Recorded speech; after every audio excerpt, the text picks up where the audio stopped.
The 1,000 Nights and a Night. In the name of Allah, the compassionating, the compassionate. Praise be to Allah, the beneficent King, the Creator of the universe, Lord of the 3 worlds, who set up the firmament without pillars in its stead, and who stretched out the earth even as a bed. And grace and prayer blessing be upon our Lord Muhammad, Lord of apostolic men, and upon his family and companion train, prayer and blessings enduring, and grace which unto the day of doom shall remain. Amen. O thou of the 3 worlds sovereign. And afterwards, verily, the works and words of those gone before us have become instances and examples to men of our modern day, that folk may view what admonishing chances befell other folk, and may therefrom take warning, and that they may peruse the annals of antique peoples and all that hath betide them, and be thereby ruled and restrained. Praise, therefore, be to him who hath made the histories of the past an admonition unto the present.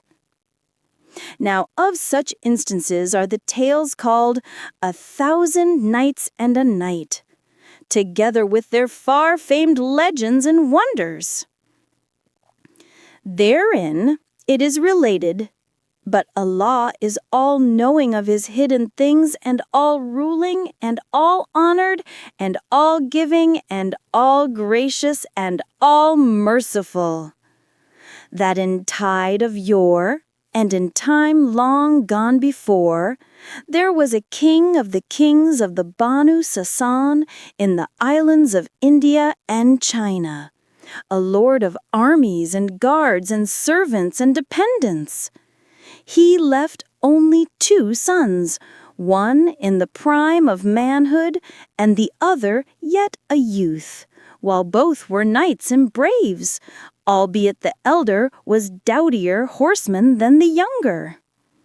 So he succeeded to the empire, when he ruled the land and lorded it over his lieges with justice so exemplary that he was beloved by all the peoples of his capital and of his kingdom. His name was King Shahryar, and he made his younger brother Shah Zaman hight king of Samarkand in barbarian land. These 2 ceased not to abide in their several realms, and the law was ever carried out in their dominions. And each ruled his own kingdom with equity and fair dealing to his subjects, in extreme solace and enjoyment. And this condition continually endured for 100 years. But at the end of the 20th 12-month, the elder king yearned for a sight of his younger brother, and felt that he must look upon him once more. So he took counsel with his vizier about visiting him. But the minister, finding the project unadvisable, recommended that a letter be written and a present be sent under his charge to the younger brother, with an invitation to visit the elder.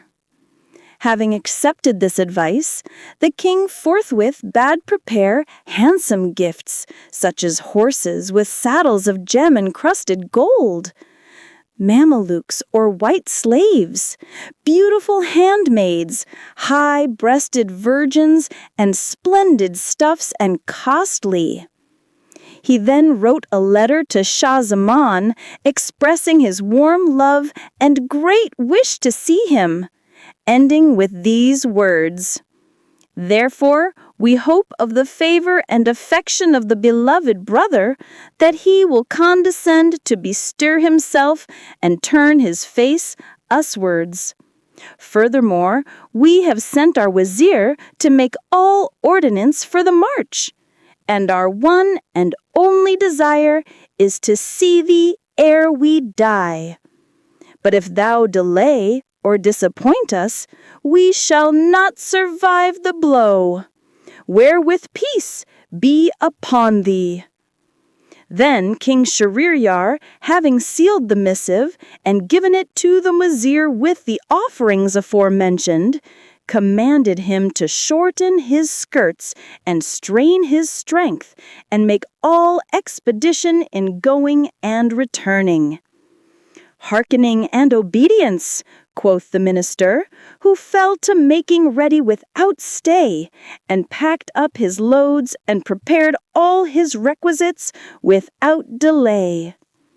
This occupied him 3 days, and on the dawn of the 4th he took leave of his king and marched right away over desert and hillway, stony waste and pleasant lea, without halting by night or day.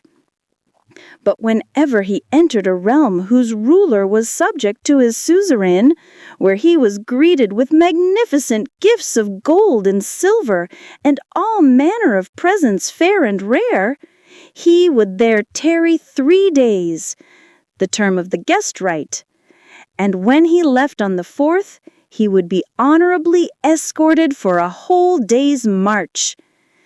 As soon as the Wazir drew near Shah Zaman's court in Samarkand, he dispatched to report his arrival one of his high officials, who presented himself before the king, and kissing ground between his hands, delivered his message. Hereupon the king commanded sundry of his grandees and lords of his realm to fare forth and meet his Wazir's brother at the distance of a full day's journey, which they did, greeting him respectfully and wishing him all prosperity, and forming an escort and a procession. When he entered the city, he proceeded straightway to the palace, where he presented himself in the royal presence, and after kissing ground and praying for the king's health and happiness and victory over all his enemies, he informed him that his brother was yearning to see him, and prayed for the pleasure of a visit. He then delivered the letter which the king took from his hand and read. It contained sundry hints and allusions which required thought. But when the king had fully comprehended its import, he said, "I hear and I obey the commands of the beloved brother," adding to the Wazir, "But we will not march till after the 3rd day's hospitality." He appointed for the minister fitting quarters of the palace, and pitching tents for the troops, rationed them with whatever they might require of meat and drink and other necessities. On the 4th day, he made ready for wayfare and got together sumptuous presents befitting his elder brother's majesty, and established his chief Wazir, viceroy of the land during his absence.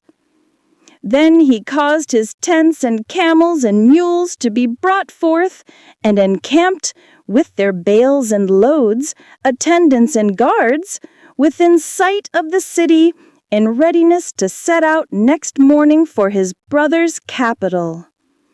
But when the night was half spent, he bethought him that he had forgotten in his palace something which he should have brought with him.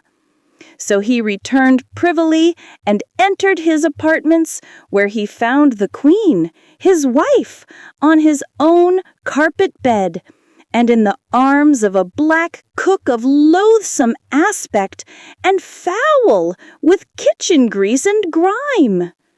When he saw this, the world waxed black before his sight, and he said, "If such case happen while I am yet within sight of the city, what will be the doings of this damned war during my long absence at my brother's court?" So he drew his scimitar, and cutting the two in 4 pieces with a single blow, left them on the carpet, and returned presently to his camp without letting anyone know of what had happened.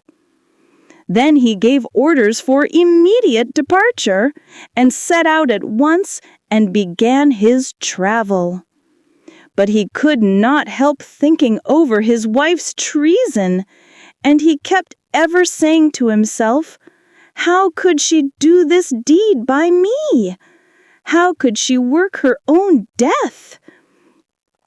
Till excessive grief seized him, his color changed to yellow, and his body waxed weak, and he was threatened with a dangerous malady, such an ailment as bringeth men to die.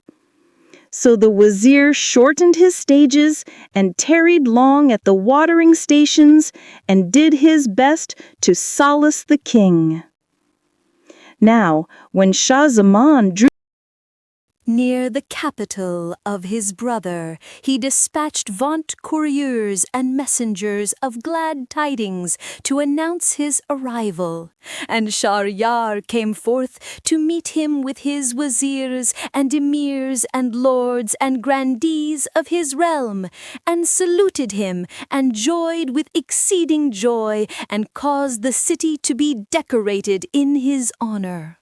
When, however, the brothers met, the elder could not but see the change of complexion in the younger, and questioned him of his case, whereto he replied, "'Tis caused by the travails of wayfare, and my case needs care, for I have suffered from the change of water and air. But Allah be praised for reuniting me with a brother so dear and so rare." On this wise he dissembled and kept his secret, adding, "O King of the time and Caliph of the tide, only toil and moil have tinged my face yellow with bile, and hath made my eyes sink deep in my head." Then the two entered the capital in all honor, and the elder brother lodged the younger in a palace overhanging the pleasure garden. And after a time, seeing his condition still unchanged, he attributed it to his separation from his country and kingdom. So he let him wend his own ways and asked no questions of him, till one day when he again said, "O my brother, I see thou art grown weaker of body and yellower of color." "O my brother," replied Shah Zaman, "I have an internal wound." Still he would not tell him what he had witnessed in his wife.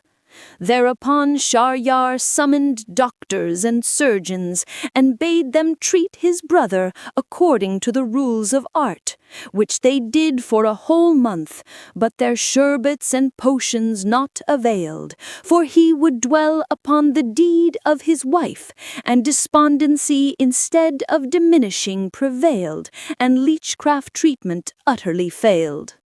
One day his elder brother said to him, "I am going forth to hunt and course, and to take my pleasure and pastime. Maybe this would lighten thy heart." Shah Zaman, however, refused, saying, "O my brother, my soul yearneth not of this sort, and I entreat thy favor to suffer me tarry quietly in this place, being wholly taken up with my malady." So King Shah Zaman passed his night in the palace, and next morning when his brother had fared forth, he removed from his room and sat him down at one of the lattice windows overlooking the pleasure grounds. And there he abode, thinking with saddest thought over his wife's betrayal, and burning sighs issued from his tortured breast. And as he continued in this case, lo, a postern of the palace, which was carefully kept private, swung open, and out of it came 20 slave girls surrounding his brother's wife, who was wondrous fair, a model of beauty and comeliness and symmetry and perfect loveliness, and who paced with the grace of a gazelle which panteth for the cooling stream. Thereupon Shahryar drew back from the window, but he kept the bevy in sight, espying them from a place whence he could not be espied. They walked under the very lattice, and advanced a little way into the garden, till they came to a jetting fountain, amiddlemost a great basin of water. Then they stripped off their clothes, and behold, 10 of them were women, concubines of the king, and the other 10 were white slaves. Then they all paired off each with each, but the queen, who was left alone, presently cried out in a loud voice, "Hear to me, O my lord Said!" and then sprang with a drop leap from one of the trees a big slubbering blackamoor, with rolling eyes which showed the whites, a truly hideous sight. He walked boldly up to her and threw his arms around her neck, while she embraced him as warmly. Then he bussed her, and winding his legs around hers as a button loop clasps a button, he threw her and enjoyed her. On likewise did the other slaves with the girls, till all had satisfied their passions. And they ceased not from kissing and clipping, coupling and carousing, till day began to wane, when the Mamluks rose from the damsels' bosoms, and the blackamoor slave dismounted from the queen's breast. The men resumed their disguises, and all except the negro, who swarmed up the tree, entered the palace and closed the postern door as before. Now when Shahryar saw this conduct of his sister-in-law, he said in himself, "By Allah, my calamity is lighter than this. My brother is a greater king among the kings than I am, yet this infamy goes on in his very palace, and his wife is in love with that filthiest of filthy slaves. But this only showeth that they all do it, and that there is no woman but who cuckolds her husband, then the curse of Allah upon one and all, and upon the fools who lean against them for support, or who place the reins of conduct in their hands." So he put away his melancholy and despondency, regret and repine, and allayed his sorrow by constantly repeating those words, adding, "'Tis my conviction that no man in this world is safe from their malice." When supper time came, they brought him the trays, and he ate with voracious appetite, for he had long refrained from meat, feeling unable to touch any dish, however dainty. Then he returned grateful thanks to Almighty Allah, praising him and blessing him, and he spent a most restful night, it having been long since he had savored the sweet food of sleep. Next day he broke his fast heartily, and began to recover health and strength, and presently regained excellent condition. His brother came back from the chase 10 days after, when he rode out to meet him, and they saluted each other.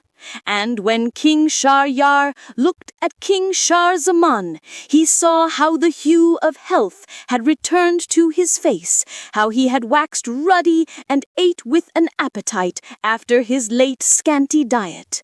He wondered much and said, "O my brother, I was so anxious that thou wouldest join me in hunting and chasing, and wouldest take thy pleasure and pastime in my dominion." He thanked him and excused himself. Then the two took horse and rode into the city. And when they were seated at their ease in the palace, the food trays were set before them, and they ate their sufficiency. After the meats were removed and they had washed their hands, King Shahryar turned to his brother and said, "My mind is overcome with wonderment at your condition. I was desirous to carry you with me to the chase, but I saw you changed in hue, pale and wan to view, and in sore trouble of mind. But now, Alhamdulillah, glory be to God, I see thy natural color has returned to your face, and thou art again in the best of case." It was my belief that thy sickness came of severance from your family and friends, and absence from capital and country. So I refrained from troubling you with further questions. But now I beseech you to expound to me the cause of your complaint and your change of color, and to explain the reason of your recovery, and the return to the ruddy hue of health which I am wont to view. So speak out and hide not from me." When Shahryar heard this, he bowed groundwards a while his head, then raised it and said, "I will tell you what caused my complaint and the loss of my color, but excuse me acquainting you with the cause of its return to me, and the reason of my complete recovery. Indeed, I pray you not to press me for a reply." Said Shahryar, who was much surprised by these words, "Let me hear first what produced your paler and poor condition. Know then, O my brother, that when you sentest your wazir with the invitation to place myself between your hands, I made ready and marched out of my city. But presently I minded me, having left behind me in the palace a string of jewels intended as a gift to you. I returned for it alone, and found my wife on my carpet bed and in the arms of a hideous black cook. So I slew the twain and came to you, yet my thoughts brooded over this business, and I lost my bloom and became weak. But excuse me if I still refuse to tell you what was the reason of my complexion returning to me, and the reason of my complete recovery." Shahryar shook his head, marveling with extreme marvel, and with the fire of Wrath flaming up from his heart, he cried, "Indeed, the malice of woman is mighty." Then he took refuge from them with Allah and said, "In very sooth, O my brother, thou hast escaped many an evil by putting thy wife to death, and right excusable were thy wrath and grief for such mishap which never yet befell crowned king like thee. By Allah, had the case been mine, I would not have been satisfied without slaying 1,000 women, and that way madness lies. But now praise be to Allah, who hath tempered to thee thy tribulation, and needs must thou acquaint me with that which so suddenly restored to thee complexion and health, and explain to me what causeth this concealment. O King of the age, again I pray thee excuse my so doing. Nay, but thou must. I fear, O my brother, lest the recital cause thee more anger and sorrow than afflicted me. That were but a better reason, quoth Shahryar, for telling me the whole history, and I conjure thee by Allah not to keep back aught from me." Thereupon Shah-Zaman told him all he had seen, from commencement to conclusion, ending with these words, "When I beheld thy calamity and the treason of thy wife, O my brother, and I reflected that thou art in years my senior, and in sovereignty my superior, mine own sorrow was belittled by the comparison, and my mind recovered tone and temper. So, throwing off melancholy and despondency, I was able to eat and drink and sleep, and thus I speedily regained health and strength. Such is the truth and the whole truth." When King Shahryar heard this, he waxed wroth with exceeding wrath, and rage was like to strangle him. But presently he recovered himself and said, "O my brother, I would not give thee the lie in this matter, but I cannot credit it till I see it with mine own eyes." "And thou wouldst look upon thy calamity," quoth Shah-Zaman. "Rise at once and make ready again for hunting and coursing, and then hide thyself with me, so shalt thou witness it, and thine eyes shall verify it. True, quoth the king, whereupon he let make proclamation of his intent to travel, and the troops and tents fared forth without the city, camping within sight, and Shahryar sallied out with them and took seat amidst most his host, bidding the slaves admit no man to him. When night came on, he summoned his wazir and said to him, Sit thou in my stead, and let no wot of my absence until the term of 3 days. Then the brothers disguised themselves, and returned by night with all secrecy to the palace, where they passed the dark hours. And at dawn they set themselves at the lattice overlooking the pleasure grounds, when presently the queen and her handmaids came out as before, and passing under the windows made for the fountain. Here they stripped, 10 of them being men to 10 women, and the king's wife cried out, Where art thou, O Said?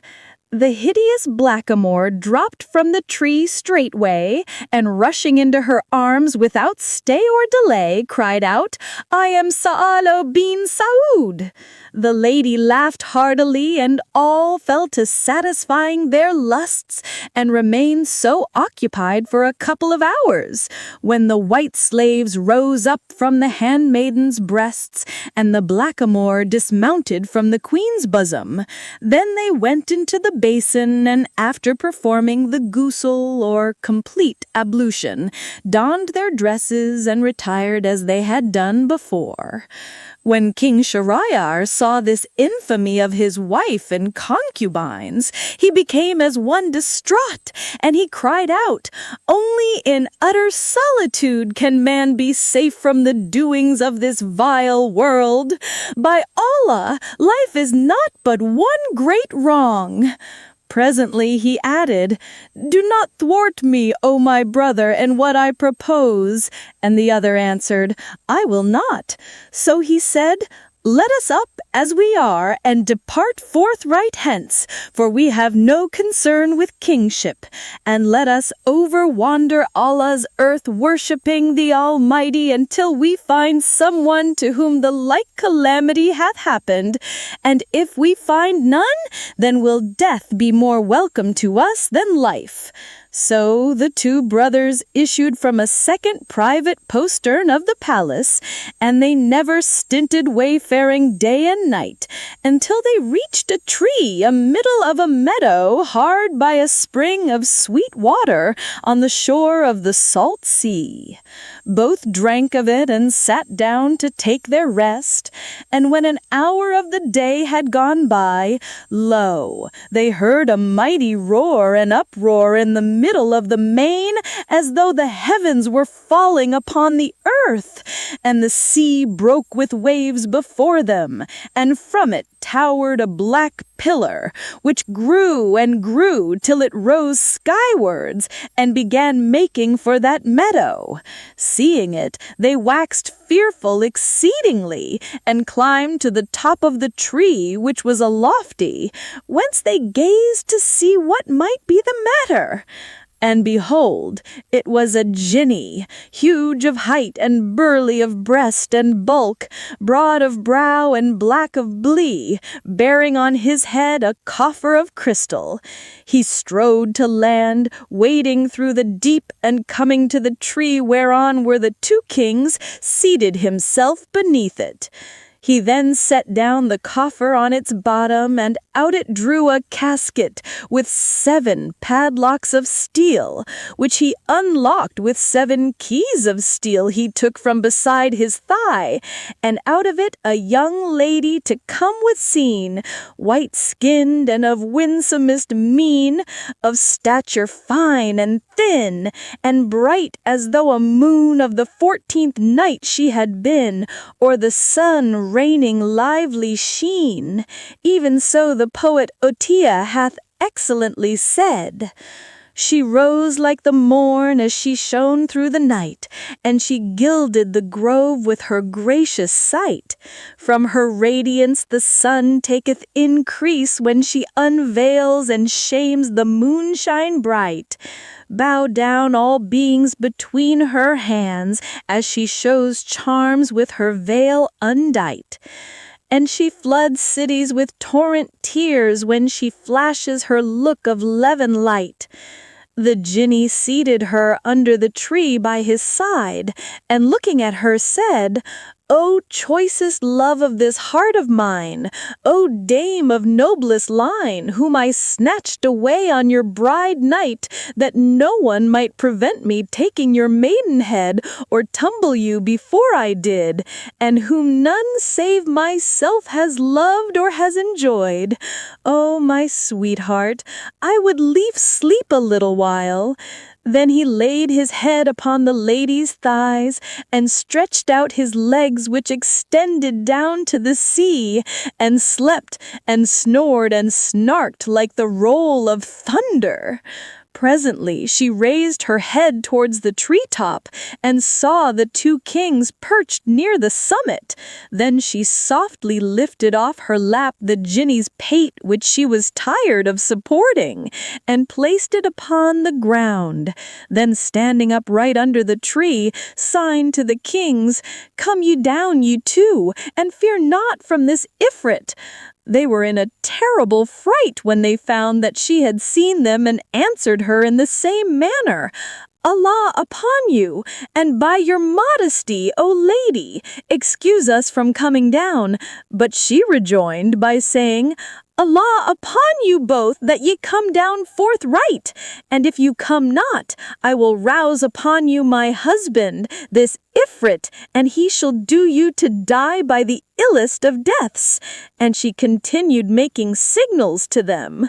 So, being afraid, they came down to her, and she rose before them and said, "Stroke me a strong stroke, without stay or delay, or else I will arouse upon you this Ifrit, who shall slay you straightway." They said to her, "O our lady, we conjure thee by Allah, let us off this work, for we are fugitives from such, and in extreme dread and terror of this your husband. How can we then do it in such a way as thou desirest? Leave this talk, it needs must be so," quoth she, and she swore them by him who raised the skies on high without prop or pillar, that if they worked not her will, she would cause them to be slain and cast into the sea. Thereupon, out of fear, King Shahryar said to King Shah Zaman, "O my brother, do thou what she biddeth thee do." But he replied, "I will not do it till thou do it before I do it." And they began disputing about fettering her. Then quoth she to the twain, "How is it I see you disputing and demurring? If ye do not come forward like men, and do the deed of kind ye two, I will arouse upon you the Ifrit." At this, by reason of their sore dread of the Jinni, both did by her what she bade them do. And when they had dismounted from her, she said, "Well done." She then took from her pocket a purse, and drew out a knotted string, whereon were strung 570 seal rings, and asked, "Know ye what be these?" They answered her, saying, "We know not." Then quoth she, "These be the signets of 570 men, who have all futtered me upon the horns of this foul, this foolish, this filthy Ifrit. So give me also your 2 seal rings, ye pair of brothers." When they had drawn their 2 rings from their hands and given them to her, she said to them, "Of a truth, this Ifrit bore me off on my bride night, and put me into a casket, and set the casket in a coffer, and to the coffer he affixed 7 strong padlocks of steel, and deposited me on the deep bottom of the sea that raves, dashing and clashing with waves, and guarded me so that I might remain chaste and honest," quotha, "that none save himself might have connection with me. But I have lain under as many of my kind as I please, And this wretched Jinny wotteth not that destiny may not be averted nor hindered by aught, and that whatso woman willeth, the same she fulfilleth, however man milleth. Even so, saith one of them, rely not on women, trust not to their hearts, whose joys and whose sorrows are hung to their parts. Lying love they will swear thee, whence guile ne'er departs. Take Yusuf for sample, where slights and where smarts. Iblis ousted Adam, see ye not, through their arts. And another saith, stint thy blame, man, it will drive to a passion without bound. My fault is not so heavy as fault in it hast found. If true lover I become, then to me there cometh naught save what happened unto many in the bygone stound. For wonderful is he, and right worthy of our praise, who from wiles of female wits kept him safe and kept him sound. Hearing these words, they marveled with exceeding marvel, and she went from them to the Ifrit, and taking up his head on her thigh, as before, said to them softly, Now wend your ways, and bear yourselves beyond the bounds of his malice. So they fared forth, saying either to other, Allah, Allah, and there be no majesty, and there be no might, save in Allah the glorious, the great. And with him we seek refuge from women's malice and slight, for of a truth it had no mate in might. Consider, O my brother, the ways of this marvelous lady with an Ifrit, who is so much more powerful than we are. Now, since there has happened to him a greater mishap than that which befell us, and which should bear us abundant consolation, so return we to our countries and capitals, and let us decide never to intermarry with womankind, and presently we will show them what will be our action. Thereupon they rode back to the tents of King Shahryar, which they reached on the morning of the third day, and having mustered the wazirs and emirs, the chamberlains and high officials, he gave a robe of honor to his viceroy and issued orders for an immediate return to the city. There he sat him upon his throne, and sending for the chief minister, the father of the two damsels, who, inshallah, will presently be mentioned, he said, I command thee to take my wife and smite her to death, for she hath broken her plight and her faith. So he carried her to the place of execution and did her die. Then King Shahryar took brand in hand, and repairing to the seraglio, slew all the concubines and their Mamelukes. He also swore himself by a binding oath that whatever wife he married, he would abate her maidenhead at night and slay her next morning to make sure of his honor, for he said there never was nor is one chaste woman upon the face of earth. Then Shah Zaman prayed for permission to fare homewards, and he went forth equipped and escorted, and traveled till he reached his own country. Meanwhile, Shahryar commanded his wazir to bring him the bride of the night, that he might go into her. So he produced a most beautiful girl, the daughter of one of the emirs. And the king went into her at eventide, and when morning dawned, he bade his minister strike off her head, and the wazir did accordingly for fear of the sultan. On this wise he continued for the space of 3 years, marrying a maiden every night, and killing her the next morning, till people raised an outcry against him, and cursed him, praying Allah utterly to destroy him and his rule. And women made an uproar, and mothers wept, and parents fled with their daughters, till there remained in the city not a young person fit for carnal copulation. Presently the king ordered his chief wazir, the same who was charged with the executions, to bring him a virgin as was his wont. So he went forth and searched, and found none. So he returned home in sorrow and anxiety, fearing for his life from the king. Now he had two daughters, Shahrazad and Dunyazad, height, of whom the elder had perused the books, annals, and legends of preceding kings, and the stories, examples, and instances of bygone men and things. Indeed, it was said that she had collected 1,000 books of histories relating to antique races and departed rulers. She had perused the works of the poets and knew them by heart. She had studied philosophy and the sciences, arts and accomplishments, and she was pleasant and polite, wise and witty, well-read and well-bred.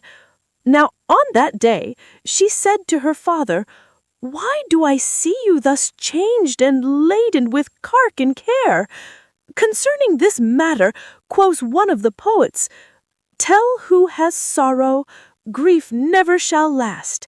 Even as joy has no morrow, so woe shall go past."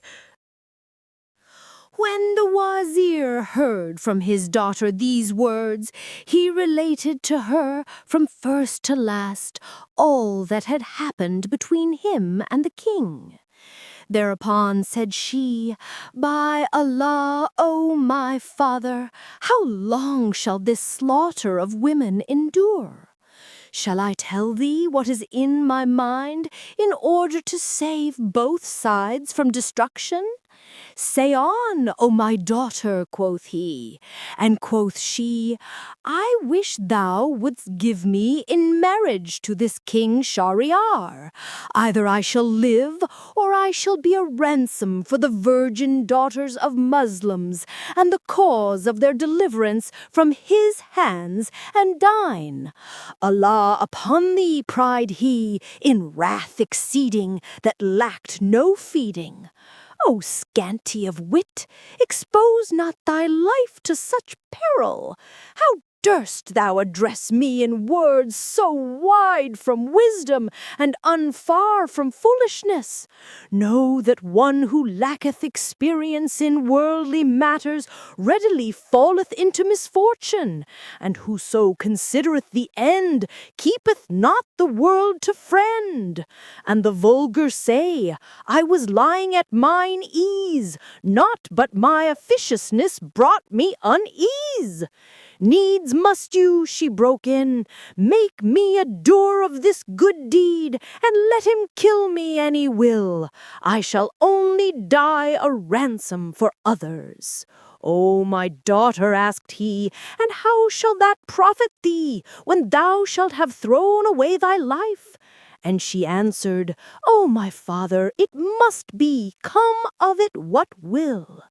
The wazir was again moved to fury, and blamed and reproached her, ending with, "In very deed I fear lest the same befall thee which befell the bull and the ass with the husbandman." "And what," asked she, "O my father, befell them?" Whereupon the wazir began the tale of the bull and the ass.